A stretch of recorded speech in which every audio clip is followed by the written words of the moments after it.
Thank you, MC. Okay, it's a tough task for the last sessions, and half of the, I can say that the participants, the audience, have a urgent meeting, so they need to leave early. So, yeah, the fourth sessions, the title, Malaysia Business Survival Strategies, Transforming Challenges into Opportunity, Enhancing Good Governance and Operational Efficiency. So I would like to start the today conversations with the four keywords to represent how the economic and also the country have been experienced, especially on the entrepreneurs for 2022. We start with the volatile market. We start with the uncertainty, complex and ambiguous. It's a VUCA terms have been applied almost all around the world. And we know that in the 2020 and now 2022, we hope that 2022 will become the better year. However, that's the Ukraine-Russia war happened.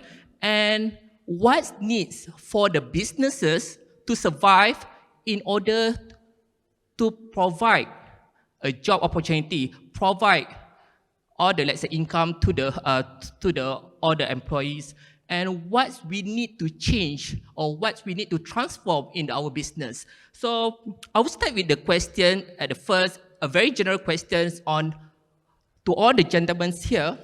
How do you see the economic recovery look like for now, at least for the 6 months in the 2022?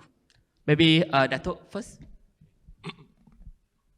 Bismillahirrahmanirrahim. Assalamualaikum warahmatullahi wabarakatuh. A very good afternoon, and thank you very much, Cik Sedek, as the moderator. So for me, directly to respond to the questions being asked, I must say that, I obviously come from the infrastructure company that manage the national asset that connects the border of Thailand to the border of Singapore. So it is a national asset, a highway. So one of what we see happening in the first 6 months of the year is, especially after 1st of April, is the accumulation of the pent-up demand that many of Malaysians has been confined under the MCO. So one aspect that we have noticed and we have seen is this industry, the highway industry or the road transport industry, has got a very high recovery rate. So today, in terms of recovery, what we're seeing in terms of traffic growth, we are now able to go back to the pre-pandemic levels. So this is one aspect where it has been obviously driven by the pent-up demand of many of the road users in Malaysia not being able to travel as freely as they were before.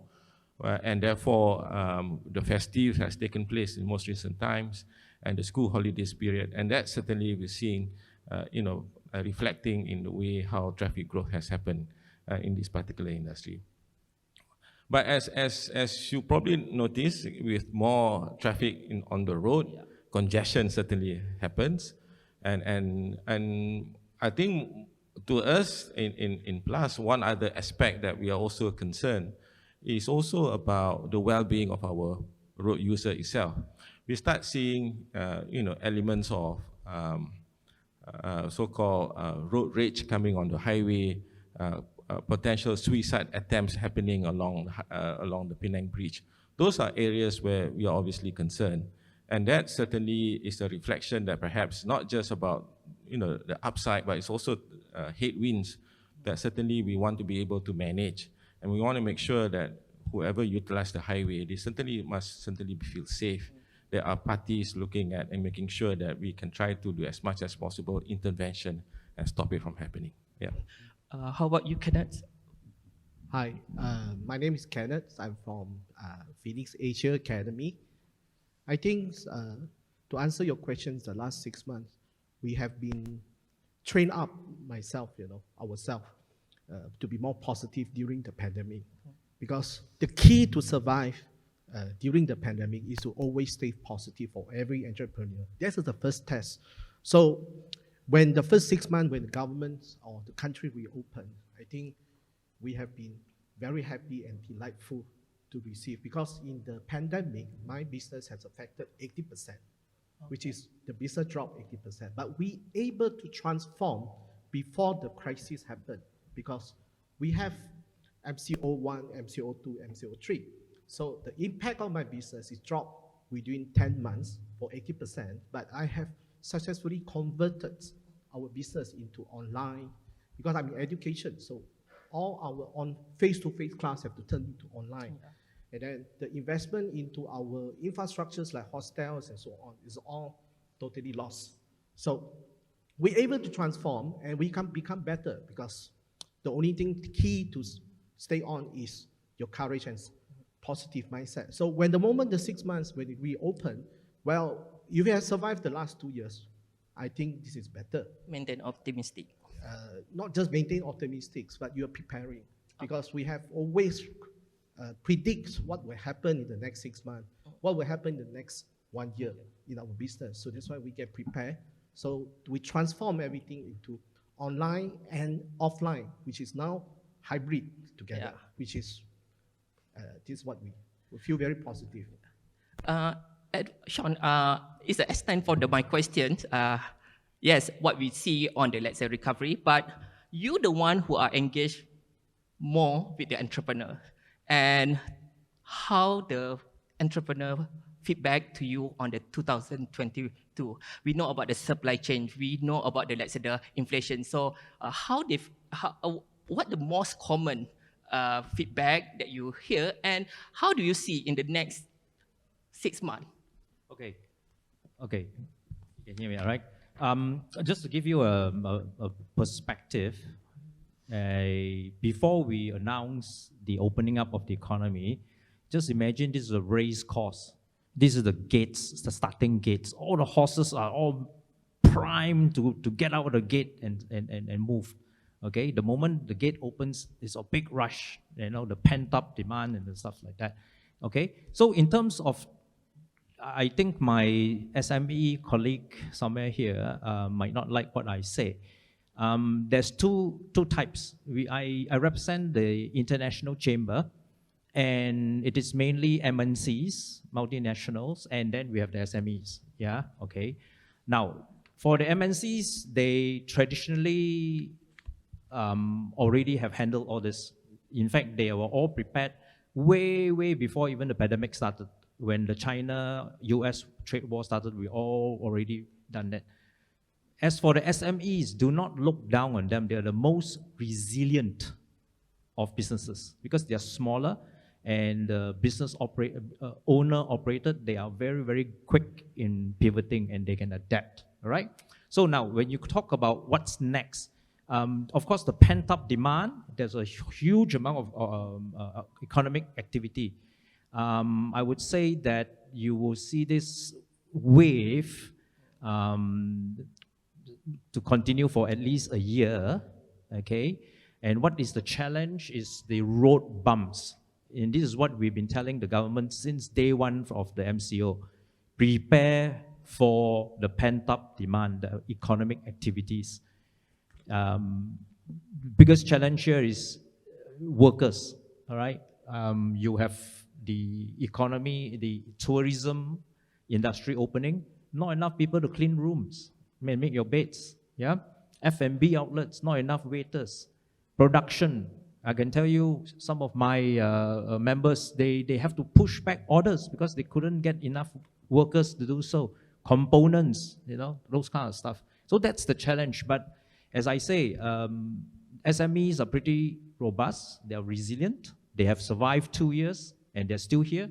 I don't see massive unemployment and people in the streets as the naysayers are saying. Okay? So there's depth in Malaysian economy.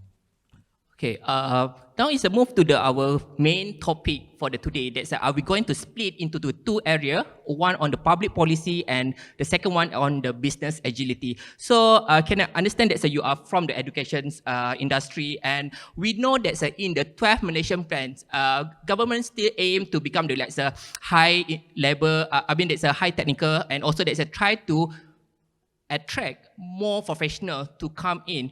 And we have the issue of the labor market now, And we also have the issue in terms of the, let's say, minimum wage. I'm not sure if, let's say, you guys have, let's say, agree with the 1,500 as a minimum wage, but what do you see on the, let's say, current education landscape when we talk about the upskill of the staff?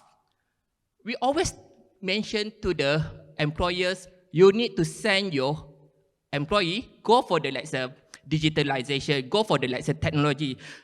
What actually that's the specific skill that's needed in the today, as what Datuk Iqbal said, to be a competitive advantage, and what's the fair wage for the particular skill and who determines it? I think for education industry, when we, as a college provider or a university institution provider, we always want to train students with high pay. We don't train students to work, as a normal labor. We train students, but how are we going to train the students with high pay? I think the attitudes, that's one thing. We have one of the good education system in Southeast Asia, and I really have to give credit to MQA, which is control our education standard, especially in private or public system. You will never run. But the only thing is the talents that everyone wants high pays, that's for sure. If you increase the minimum wages to 1,500, they will still say not enough because they're going to ask for 2,000 in future. Yeah, so we're talking about skills. Government have come up a lot of good system, especially they call it micro-credential, which is they're allowing graduates to have more than one skill, which is if you are IT graduates, you are allowed to get additional skill from business, from other things like technologies or engineers, because why? Government allow education providers to convert the program into micro credits, which is micro credential, which they give you credential. That was with one. What I see is the new talents or new students who get the new graduates. They need to have more than one talent. If they are graduates from business, they must go and upgrade themselves with additional skills.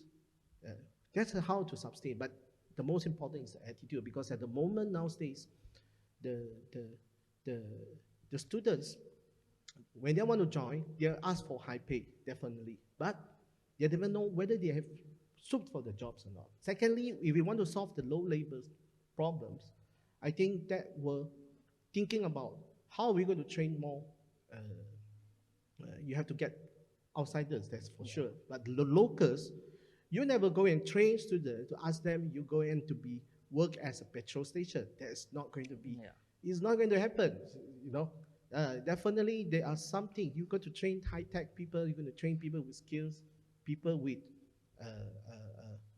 better attitudes, Then they will ask for that, but the cost for that, the solutions for government have to think of is only have to get more cheap labor from outside, but the local labors. But if we're talking about the local students, TVET, which is what I see, the TVETs is playing a very important role to solve some of the labor issues. And also the TVET must mix with better program, because the TVET skills is only train people with skill, but mainly is for the claim only, not really train people with skills, as what I see nowadays. So there is a mixture of how to upgrade the TVET program, with the terminology or the new concept that micro-credentials government have introduced. We have good system, but how are we going to import the micro-credential system from the universities level, from the best program to mix with TVETs? And then I think that will solve more, on the labor issue. So there's still on the labor issue, I would like to bring on the over-rely on the foreign labor. Just now you said that we have the hotels, pent-up demand, but we don't have enough labor to support it. So is it that any other way that we want to make sure that yes, the recovery is still coming, the pent-up demand, the demand is still increase, but we also want to provide or want a solution, for example, a gift incentive or etc. What the best solution that the government can provide, or what the best solution that the employer can provide to make sure that they have enough manpower to support the business? Maybe, yeah. Okay, before I go on that, I would like to expand on Kenneth's point of view. In terms of the minimum wage, we actually don't believe in minimum wage. That's controversial, but we don't. It's market forces. It's what Kenneth says. It's got to do with attitude. Very simple. Real story. 3 weeks ago, one of my staff came and asked my HR manager, and she asked, how much do you think a master's degree holder should get for their pay? All right? So he came to me, and this is the answer. How much? It's no how much. You want 50,000 a month? You want 100,000 a month? You want 200,000 a month? You want 1 million a month? No problem, I can give it to you. There's no such thing as minimum pay. It's got to do with how much value do you bring to me. If you can stand there and say, I will get you 2 million a day in sales, I will pay you 100,000, 200,000 a month. No issues. So it's that. It's just an attitude of the person that thinks that just because I have a degree, I should be paid so much. All right? So that's been done. Okay, in terms of foreign workers, yeah, unfortunately, we have already existing industries here were attracted here years ago, and they set up here based on a more economical workforce. Okay, now it's not wrong for the country's aspirations to move to knowledge in industry, but we cannot overnight abandon the industry. We are dependent on foreign labor because as any developing or developed nation, that's the point. Nobody will go back to the 3D jobs. Yeah, it's a fact. With all these government policies, we're trying to get the country to be less reliant on foreign labor. You can't do it because you can't get your boys who you have given him scholarships to go through education to get a degree, to ask him to be waiter or to even cut grass on Plus Highway. You just can't do that. So the foreign labor policies should still go on, and this is where we are having this issue that our economy is facing speed bumps because we don't have the workers or the production to deliver the goods that we can. That's the point. Yeah. So, Datuk? Yeah, so if I can say a few more, extend the conversation that Kenneth and Shaun has started, going back to young graduates and so on. So obviously they have an expectation, young graduates have an expectation that as soon as I graduate, I should be able to be employed, and therefore getting high pay, without actually calibrating the level of experience and the value that they can generate for the business. But I also understand that maybe if you use the word, what value you can give to me as the business, they don't understand how to actually generate that value. So what we have put in place is a program called Management Trainee Program. And within a year, we rotate these young graduates over many aspects of the business. And depending on how much time they spend and so on, then they probably will find a certain niche within the business where they feel, very keen to what they like to do. So they could be a business graduates, they can come in and do some commercial activities, or they could be engineering graduates and do some of the engineering activities. And many of the young graduates, certainly they like to get into a role where, the 4 years or 5 years of slogging at the universities, they want to be able to, produce and be able to provide outcome. So that's fine. They can try it out, and And once they're able to get going with it, then they find they are able to solve some of the pain points that the company face, and that's where value comes in. And that's slowly but surely they're beginning to appreciate what does value means. And as they understand that word, and then as they able to improve the pain points that the company face, and the company able to benefit from it, from being more efficient and more effective, and that's the incremental value, and that's basically where wages comes into play, or bonuses are being paid for that matter. And that's basically where you link, if you talk about how you calibrate expectation of higher salary versus as soon as I graduate. So that's how we help students or young graduates to understand the word value. Now, as being said by Shaun in terms of over dependent on foreign labor. So yeah, indeed, without doubt, laborers are very scarce at this stage, to the point that it's going to be very difficult to get. So what we have embarked in place is the utilization of modernization and technology. So there are, for example, I give you a very simple example like grass cutting. So along the highway, there's a lot of flat lands and so on. So we move away from using manual labor. We're now moving towards using technology, rabbit mower, we call it. And with one individual, you can now do almost 10 times of what 4 manual laborers would be able to do. So that's the kind of effort that we do to ensure that we still deliver the outcome, more reliant on modernization and technology, and therefore at only specific location like slopes and so on where you cannot use yet, you find a technology that can cope with it, then manual intervention comes into play. So that's the kind of approach that we take.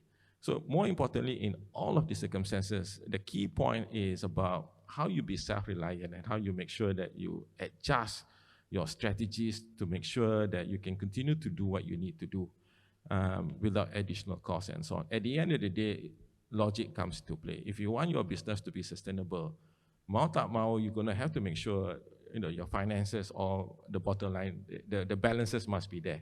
You cannot have a situation where as you operate, you're into negative balance and you're not going to be surviving. No one there is going to help you to survive. So you need to be able to continue to do, even whether during pandemic or post-pandemic, everything needs to make sure the balances remains, right? Because if you have the finance to be balanced, your company can be sustained in that aspect as you go forward. Thank you. Okay, so we have we addressed the issue of the foreign labor, but another issue that's quite close with the foreign labor is food security. Why I bring it here, because when we talk about the farms, the people who are run the farm is all the foreign labor. We have the palm oil, but we have the plant, but we don't have the people. So we look at the policy where there's a government have been much focused on the export oriented, and we know the issue regarding about the chicken, where there's a majority of the farmer rely on the export because this is the big chunk of money due to the chicken price have been silly. So should we have a more flexible policy, especially for the 12 Malaysia plans who are not just focused on the export oriented, but also look on what we have in our country. So maybe, Shaun. Okay, RCEP is going to really kick in to this thing. The advantage of a country, because the borders are open, okay, we are not supposed to have protectionism in terms of in the RCEP. So that's where I think you're talking about is quite correct. What Malaysia has in its natural resources will then need to be enhanced so that we can then compete, yeah? Okay, so we have land, we have natural resources, our weather is good. Well, planting crops is one of those things that we can really excel in. But over years of industrialization and then the knowledge industry we have, give a negative attitude towards agro and agri. It's plantation, very, very low class, you see. So that's where we lost. But in order for us to move forward, we have to plan in terms of food security where it should come from. So if Malaysia can develop, and we do in terms of palm oil, for example, and if you were to do what the Indonesians have started to realize to do, is to value add. That means you do not export raw, so you do a value add. So that means that you have a valuable commodity to trade with someone with chicken, for example. Because if you were to move up the value chain, of course, you can't have the food supply as you need to.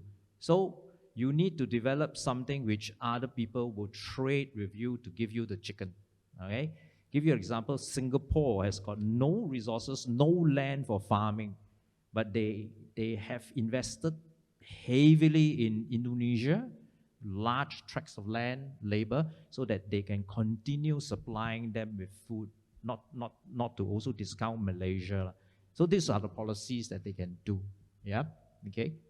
So that's I would like to touch on the digitalizations, and we link it with the issue of the food securities.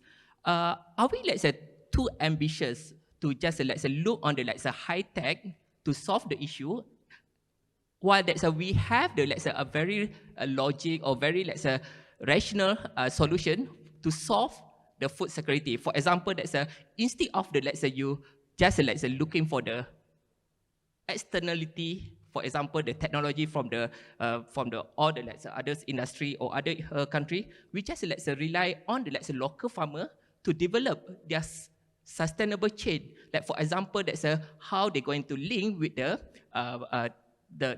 market, and also the supplier. I mean the buyer. So when we look on the circular economic in the plantations, we see a less of the technology have been applied. So Kenneth, you in the industry, education industry, and you see that when we talk about the STEAM, when we talk about the TVET, people have been overly hyped on the 4IR, on the basically on the blockchain, and also the AI. How the landscape of the agriculture in the aspect of technology? I think in most of people nowadays looking at technologies is to try to get fast money as they can. So a lot of people have gone into finance, go into Shopee, go into all sorts of things, which is more easy to do. But focus in agricultures, that's play a very important role for certain university, because a lot of university players, especially public universities, they have actually they're one of the key, which is industrial technologies. Governments have granted or have a lot of good program to train talents in food technologies. How to turn this food industry. So the most important is these talents, are they still with us or not after they graduates, or they have been hired by some other firm? And secondly, which is what I see, is the opportunity for these or those graduates or those talents that they have. How are they going to bring, automations or technologies into food business? Is it an opportunity for them? Can they do something good for our farmers or the farming business? Do we have something, governments have creating something for the farmer? Because the farmers nowadays, I think they have invested, they wanted to, I think they want technologies, they want something to save costs, but they don't know, they couldn't, some connection between the food technologies, the talents that we train, and the farmers is not there. I believe that. Because that's why they always have problems. But if we're talking about farming technologies, I think they have some investors, they have done something, especially on beef, on chickens. But is it more, So where is the gap?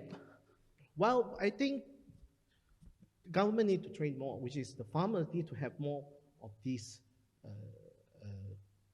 knowledge about that, because the talent didn't have the opportunity to be involved in, you know. But at the end, they're going to join other multinational company. Now in Singapore, they're coming out artificial meat factory. They're coming out a chicken artificial meat factory. There's coming up there somewhere. So are we coming out something like this or not? We have any investor or any, you know, big players coming out investing into this and merge it with our farming business? You know, it can be a win-win situation. It's what I see that. Because the talent that we have, they need opportunity. But of course, obviously, they want high income. They're not going to get a degree, get a master degree, or get a PhD in food technology and become a farmer to raise, you know, to be a chicken supplier. No, okay. They don't want to be that way. But there'll be something there. So I believe not just the country need to do something. I think the investors, the local investors need to think of something like this, because I can see this as an opportunity. Shaun, you mentioned just now that agriculture is something that's not glamour, and when now that we have a technology, even it's a technology together with the agriculture is still not glamour among the entrepreneur, or even among all the employee. Yes. It is an attitude issue. Even you, this is again real. A young graduate got a job in a fairly large factory, okay, electronics, yeah.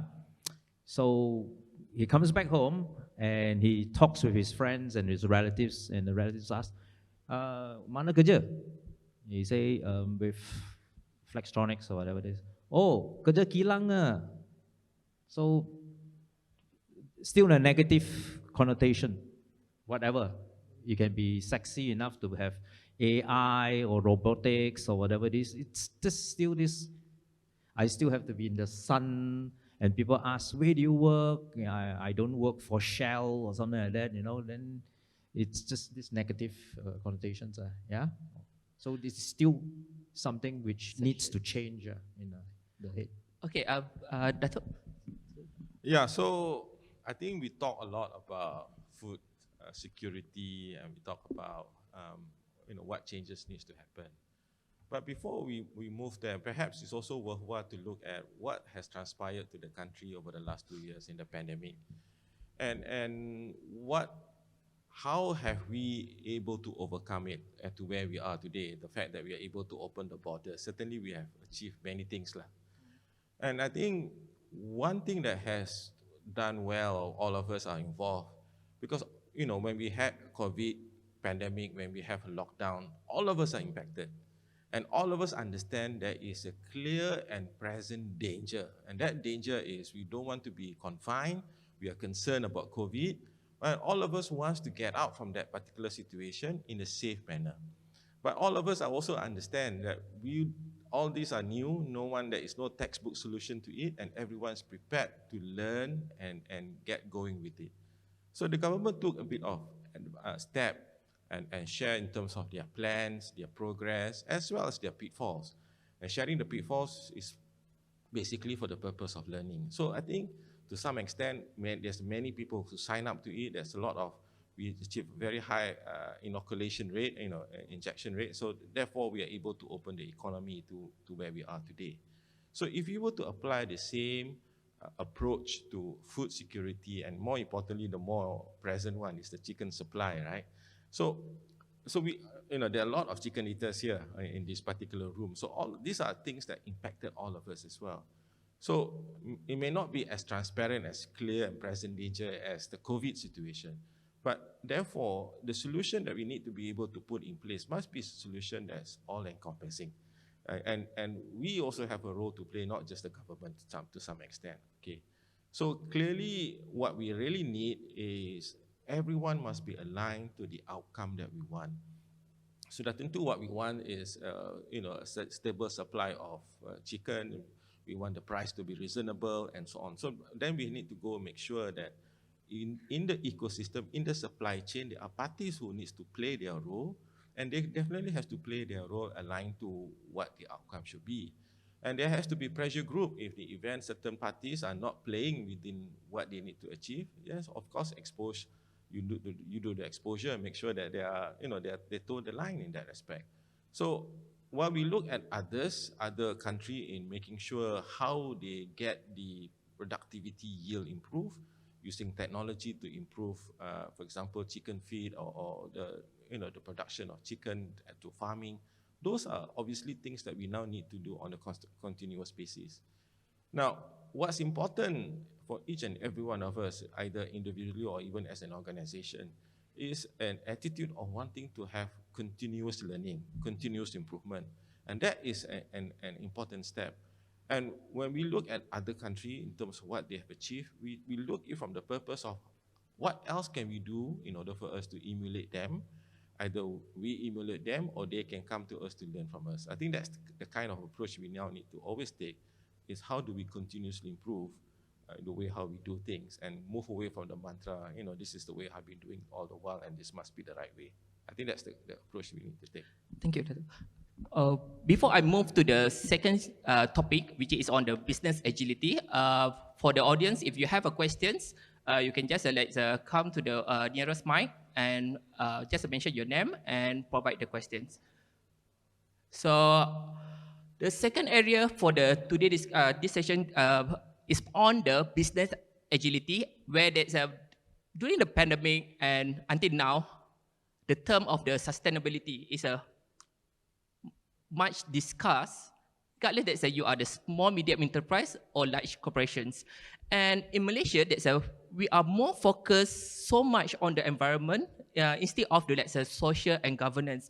But before I touch on the area, I would like to get some feedback from Shaun. How the SME can apply the sustainability in their operations. Let's talk about the small hawker or even the small, I can say that's the developer. Okay, in terms of large or rather MNCs, they already practice a lot of this ESG, yeah, because it comes from policies from their home country, okay? Now, in terms of SMEs, there is no incentive for them to adopt such sustainability practices because it costs them money, yeah? They're trying to rationalize the cost. Now, that doesn't mean that they are not doing so. And it is led by the multinationals. The multinationals now requires that if you are supplying to me, you are SME based in Malaysia, a local company, you have to demonstrate some form of sustainability. So they actually pass on that policies downwards, okay? Now, that unfortunately, it is only ticking the box rather than an SME in their own hearts that I'll do. Not to say they don't. There's a lot of people doing this as sustainability things. Yeah, they still practice that. But in the majority of them, they are still struggling with the running their business. Okay, so that's the impetus for them to change. Now, in something called what monkeys see, what monkey do, or what they see the monkey is not doing, they are not doing. Yeah. So in terms of ESG, in terms of governance, for example, you have the last 2 years, you have a slew of governance issue. That means as the government, you are not seen to be practicing things like this. Therefore, why should I? Okay. So that's where the issue is. It does not give an incentive to a SME to adopt ESG. Because why? Why? Why? Why do I need to do so? Other than my customer needs me to do so. Okay, then that is a financial impetus to doing so. Right? Okay. Again, it's not everyone. There's quite a lot of SMEs who are doing really, really good work. MICCI promotes the sustainability via the Prime Minister's Hibiscus Award, which a lot of SMEs and companies. I think Plus is also participated in one of few awards, yeah, to showcase that they are actually practicing, so that there is people who are actually doing it for purposes other than just a checklist lah. Yeah. Okay. I checked on the Plus annual report that you have been like some focus on the sustainability, and I'm not sure for the rest, the audience here, but how the sustainability apply in the Plus? Maybe that's you can share on the like how you apply the purpose to your staff. And I would like to I'm not sure you guys, but when during the COVID, we see that the R&R and how the Plus address to the small enterprise who are being operate in the R&R during the COVID. Okay, thank you for that question. So perhaps let me paint the big picture in terms of what drives the buzzword is sustainability. But in a very simple word, when the pandemic came the last 2 years in 2020, 2021, importantly, it's all about how you make sure you become self-reliant business survive, right? It's all about affordability. Without doubt, there's a loss of traffic, particularly private vehicle, but the highway continues to open because we need to support the transfer of goods and services, supplies of medication, supplies of food that goes across many cities in the country. So that continues to operate. So which means that whatever we do, anything that impacting safety, that one gives a priority, but the rest we scale down. And when we scale down, we apply austerity measure and so on and so forth. So obviously you do so because you need to survive, and therefore a part and parcel of looking at how you survive is finding different ways of doing things. And that's where sustainability comes into play. And when you do an alternative, it's not just a simple alternative of that tackle of today's need, but it must also be something that whatever investment you do must not have regret investment into it. It must have investment that can continue to survive. You can scale later, but at least it must be able to have investment that can survive you today. So without doubt, during the last 2 years when we had the pandemic, the rest and service areas, there are a lot of business partners also cannot survive. So as much as possible, we help them, we give them rental waivers for a long period of time. And because we know we do not want them to close shop. They can certainly not operate, that's fine, because they're not able to generate income, there's no demand for it. But we told them, it's okay, we give you the rental waiver, because there's no other income and so on. But we also take into account that perhaps after X years, in this case 2 years, when the economy reopens, so they are the ones who's going to come back into the rest of these areas and trying to support the demand that the customer needs. So that's that's how you do a collaboration in that aspect. It's a symbiotic relationship with our business partners. We know they are deeply impacted, so we give them rental waivers. But as the economy improves and they come back, they continue to bring in the supply chain, the food supply chain, and so on. So we help them, and so they are now obviously being able to do a better job compared to what they were before during the last 2 years. So as part and parcel of what we do, as I said, this is just the most logical step to do, is we embark on this buzzword called sustainability even before the COVID days. But obviously, during the COVID days, as we embark on it, so there is obviously at a slightly slower pace as to compare to where we were in the COVID period. So when you are in the COVID period, the sustainability initiative suddenly becomes at high pace, because you now need to be able to survive. You need to find different approach and different alternative, and therefore, again, whatever investment must not be a regret investment. So therefore, people within the organization start thinking innovatively in terms of what we can do and so on and so forth. So I'll give you some examples. So today, when we talk about the highway and the pavement, what we are doing today is, as much as we have to do the repair, make sure there's no pothole, whatever we do the repair, some element of recycle of the top pavement are coming into play. But before we do it on a big scale, obviously we test it, making sure the durability of the pavement is not compromised, because we want to make sure that the pavement is good for use and safe for use for any types of vehicle. So a certain section of the highway where it's not so much traffic, we trial it out and make sure certain percentage of the pavement is recycled. And that's how we do to make sure that sustainability comes into play, and that's one step of things that we do. There are many other aspects that we do with respect to rainwater harvesting and making sure that rainwater harvesting is meant to care for the plants, whereas also for the toilet, but when you need to do for drinking water, you use clean supply water. So these are similar steps that we do in order to make sure that sustainability is being embedded within the organization. The mindset we apply throughout everyone, whether you are an engineer or whether you are petrol vehicle and operator, or you are the juru toll at the toll plaza, this mindset of thinking about sustainability, recycle, repurpose always comes into play, because that's where it takes. Right? It takes in the core of it must be the mindset before things can roll out and make sure it happens on a day-to-day basis.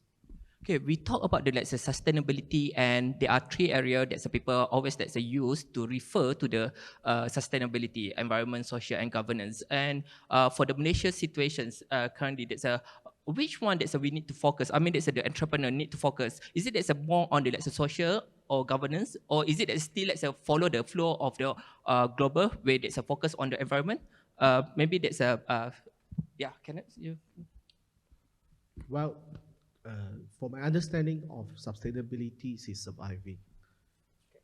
Because you need to survive. When I live in China for 11 years. I came back 5 years ago. The skills that I learned is to survive, because China is very competitive. Anything wrong step, you got your business. So when I came back, I prepared myself for all sorts of crises, but I never expect COVID. But COVID is well more bigger, but they will always have crises, because after COVID, you're going to have other crises. Who knows, you have sun crisis, But the skills of innovation, because the global experience, the global network that you have, I survive from that. I don't survive for Malaysian market, but I survive for my global network, because I live in China. I have my network in China, Japan, Korea, Mongolia, and other places. I make sure this business continue to go online. So I survive, and I grow 300%. Although I lost 85% of the conventional business, I retransform my business into online technologies, implement. Now I start metaverse classrooms, metaverse, all sorts of things. I invest in all this. So in fact, from before COVID, I only got 20 full-time staff. Now I got 70 staff. We business, we grow, but we face that crisis. If you ask me, the sustainabilities, I am thinking about surviving. So get yourself prepared to learn, get more global engagement, because you need to learn from outside. So, which is now, myself, I've been learning a lot from the Western country, the technologies, education. What is the best, what is the latest mindset or latest technique or methodologies of learnings is coming. So it's better that I go and learn faster than anyone and try to understand better than anyone. Then invest in, but in business you're going to take the risk. But we prepare for 5 years, because I can never imagine that when the COVID hit, my other businesses, when I started few years ago, it became better. The online business, which is okay. Now it become my main, and now we go hybrid. So if I say the Malaysian entrepreneurs, I think the global engagement is very, very important. You cannot just rely on the local. Okay. The global engagement come into experience, it come into resources. The best from the West, best from the East is not just talking about it. The best from the West, it might be in technology, is best from the East, it might be from the mindset, which is the business environment is more suitable for us. How are we going to, innovate and hybrid it together to be. That's how I see it.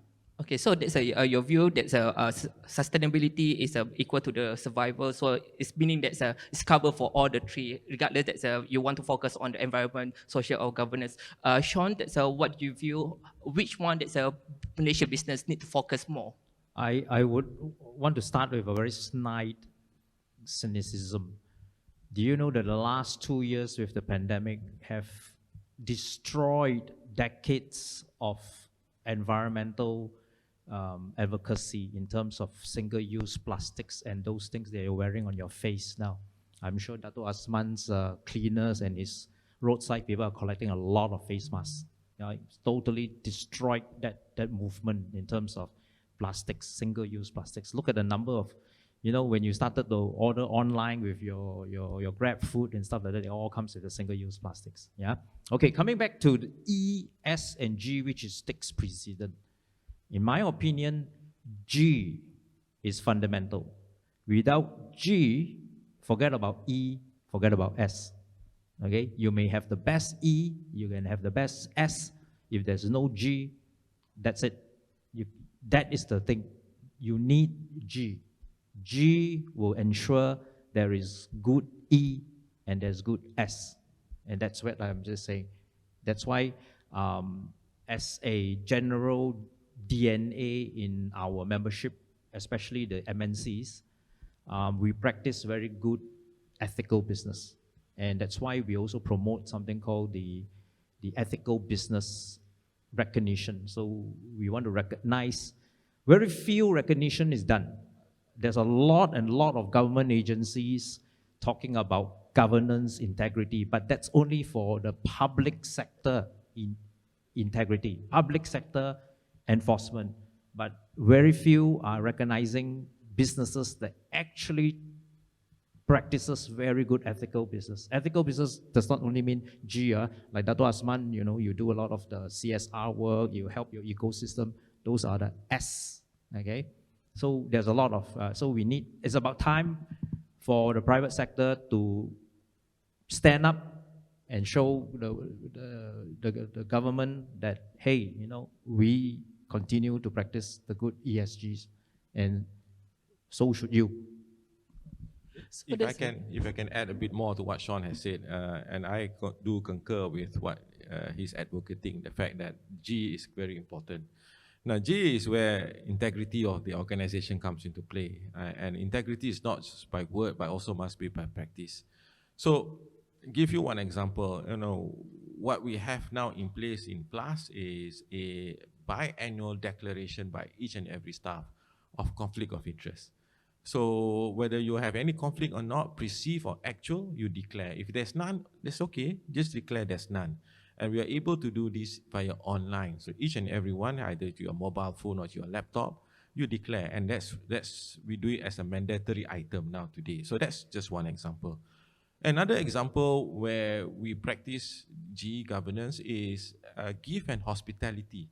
So for every single door gift that any one of our staff actually goes out to conferences and so on, you get free gift. It's okay.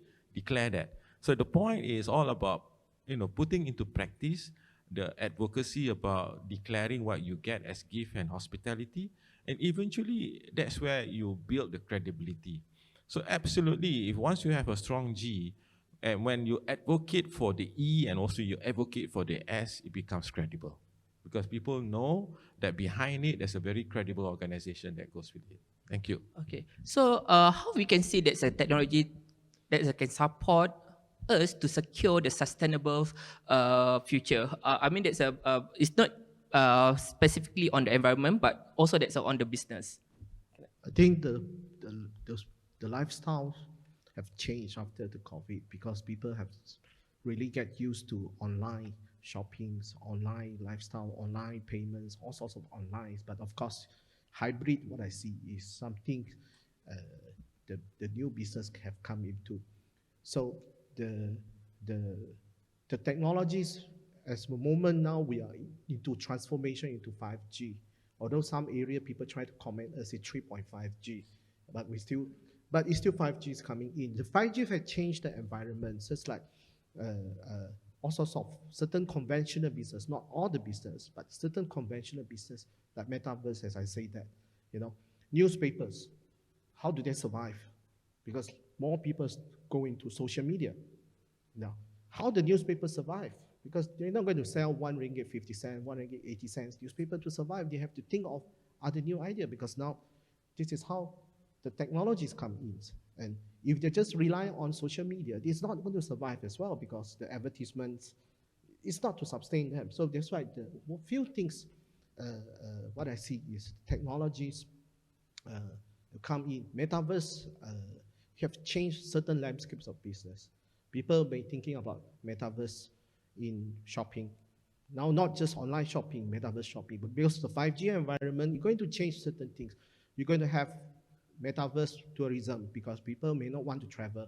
He will just stay home wearing the Oculus, then I really in somewhere in the world, traveling and so on. People start to be these things have changed. Technologies have changed the shape. So it's not going to change everything, but I would say that the hybrid of this, you must come up with the balance of that. And they have opportunity on this, they also have other opportunities. Just like the hotels business, somewhere in Johor have come up the idea from China. They have run the cyber cafe hotels. People just go there, play games, and stay overnight there. There's some things that, this is something new, but it's not new in China. So, when we talk about the sustainability, we talk about the staff retentions as well, because that's in the 2020, late 2021, and this year 2022, we heard the term of the Great Resignations, and how the sustainability can help in terms of the company to retain the staff by putting the in terms of the what we call the purpose in their work culture. Maybe that's So thank you for that. So let me start. I'm sure my colleagues, co-panelists will be able to also give their thoughts into it. Very important, the vaccination happens. That goes without saying. And many of the individual employee probably move on because of financial gains, or largely because of that, right? And for the company to basically match, then you're not going to win the game. You start to match the salary, and therefore another company can offer a counter offer, and therefore you're not going to win the game. The important point about wanting to be able to convince the individual employee is about the development plans that the company put in place to make sure that the individual continue to grow, and that's the important aspect. So even if you are young graduates, if you are being assured about the development plans or their career plans, at least you now know there is a solid plans to develop you into higher level into the corporate structure. But because if you start moving to another company, the grass is not necessarily green the other side, right? So you're also putting yourself into many risks that may or may not occur. Whereas if you put into where you are today, and there's a commitment coming from the leadership about developing you as well as shaping your career focus, your career ladder, and that obviously going to be a way of how you help to mitigate people from moving on. But at the end of the day, it's still the individual's choice whether they want to stay or they want to move. But the point is, as they continue to stay in your company, you develop the individual. Very important that individual also practice new skills that they learn inside your company, and therefore you as a company also gain from it. So let's not look at it as just being a single investment that the company puts to the individual. There is payback, ladies and gentlemen, there is payback. And as long as the individual employee able to practice new skills that they learn within your company, that's the payback that you get. So it's a win-win in that perspective. Shaun, you want to add something?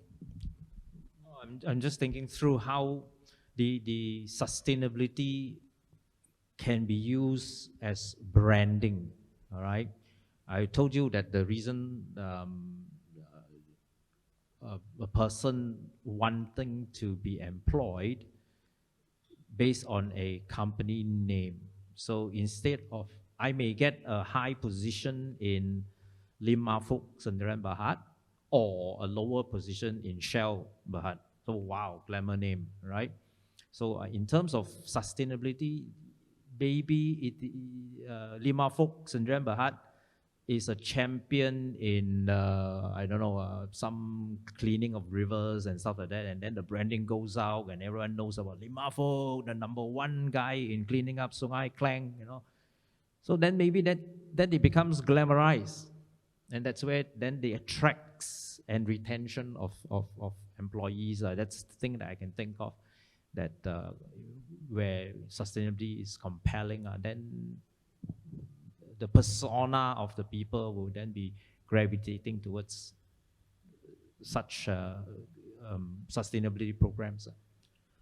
Then it's a come to the, let's say, earlier questions on the, let's say, SME, because that's we know that SME nowadays, they not just need to compete for the labor within their industry, but also there's other industry, because there's all the company able to, I mean, we have a very limited labor, we have a labor shortage, and maybe there's those who are work in the plus, in the next day can work in the hotel, because they provide a much better salary.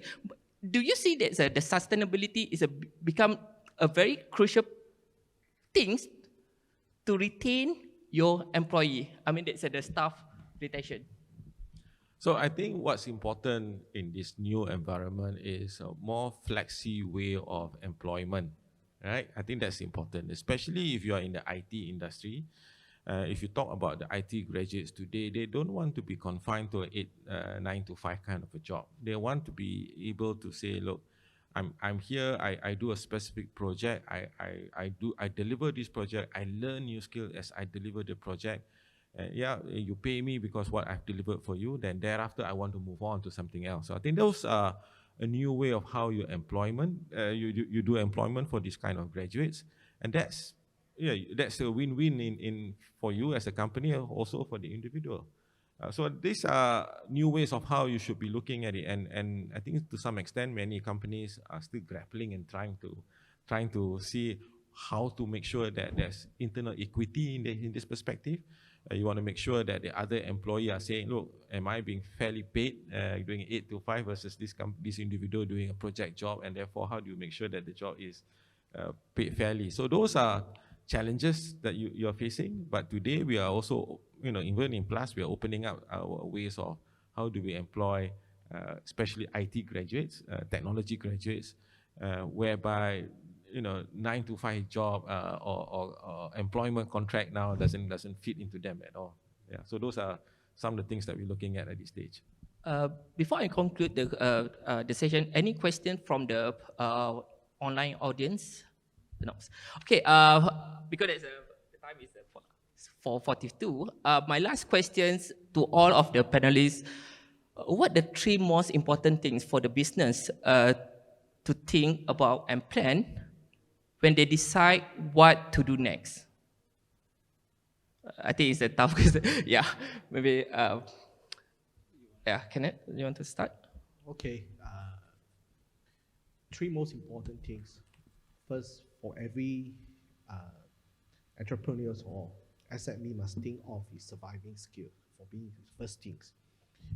The crisis management, this is some things that every employer or every entrepreneur, you must have that, because you must think of there's not going to be end. The crisis will continue. You must always prepare ahead what the next 6 months, what the next 12 months, the next 3 years. So these are the first things, the crisis management or crisis mindset. Secondly is the human capital, because how you capitalize your human, how you retain the staff, this is something very important. And I always come out as very special scheme, because I don't like the conventional scheme to retain the staff. And in my office, I never apply 9 to 5 office. You know they are not going to be punctual. Yeah, they are going to be delayed. But I give flexible times on working hours, but outcome is important. The value that you bring into the company. Monday to Friday is your work time. You make sure you are there. If you work from home, you got to make sure what you're going to deliver. So the trust that you're given, and then to train up your staff, you got to be pay them, you got to be treat them well, appreciate them more than they thought they could be, because staff don't wait for annual review. I will just review them every 3 months. Give them, suddenly they have, you got to raise 30%, you got to raise 20%, you got to raise 10%. Then you will encourage other staff to do. So I have special scheme for myself, including the staff who are in certain scheme, they have cars as well. Because the most important, what I see, attitude build of the staff built on how you make sure they can survive as well. So this is some things that what I see. And the third, the knowledge. Third things about knowledge. You got to be learned. You got to be faster than any employee. You got to be faster than your competitor. As monkey see, monkey do, because the competitor going to follow exactly what you're doing. You make sure you're one step ahead them. That's all. Shaun? Actually, there's only one, as a business point of view. Maybe you all might not like the word cash reserve. Cash. That will sustain you in any situation. It gives you the ability to pivot. It gives you the ability to find new sources of income when there is a pandemic, lockdown, whatever it is. It gives you the ability to change what you want to do, right? So at the end of the day, is a reservation of cash reserve. That's the ultimate. Without the cash reserve, you might have the best talents, you might have the best technology. Once the blood runs out, you can't function. So, Datuk, what did Yeah, so a few words of closing is all about looking forward. And looking forward is also looking at what are emerging risks that you're going to face, and also picking up the learnings that you had to go through in this pandemic and also crisis. So these are obviously opportunities. So, learning opportunities, also looking forward, what are your risks emerging and what things that you now need to change in order for you to be able to mitigate those risks. Having a aligned outcome with your stakeholders, the entire value chain, that's obviously very important, and having a mindset that we want to continuously improve. And I think that's and importantly, as I talk about ecosystem, right? There's always this African proverb, right, that talks about if you want to go fast, you go alone. If you want to go far, you run together. So I think that's important, that you bring the entire ecosystem along the same page, that you can really go far. Otherwise, you just go alone and you leave everyone behind. Thank you. Thank you, Jetta Prince. Back to you, MC.